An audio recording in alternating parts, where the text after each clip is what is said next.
नमस्कार, मी अभिलाषा। आज मूग डाळीची दाल ढोकळी बनवते।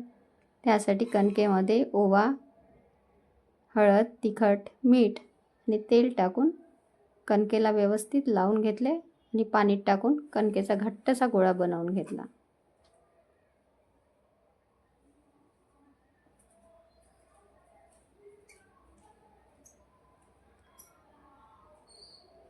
पोळी लाटून छोटे छोटे काप करून घेतले।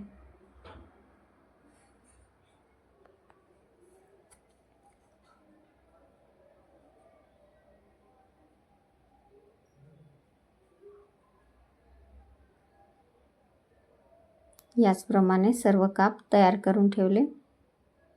त्यानंतर मिक्सरच्या भांड्यामध्ये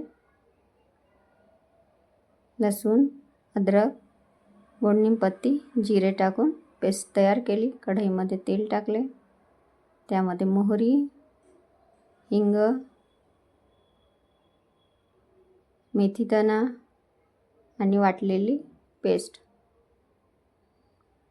हळद, तिखट, टमाटर, धनेपूड आणि सांबार मसाला, मीठ, डाळ घोटून घेतली छान,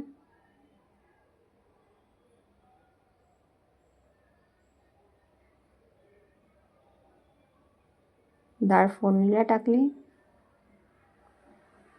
डाळीच्या दुप्पट पाणी टाकून द्यायचं।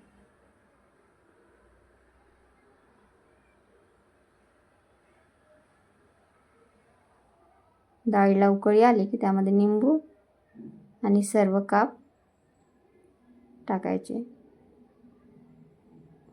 10 मिनिट मोठ्या गॅसवर शिजवून घेऊ। थोडा गूळ, बघा छान डाळ ढोकळी तयार।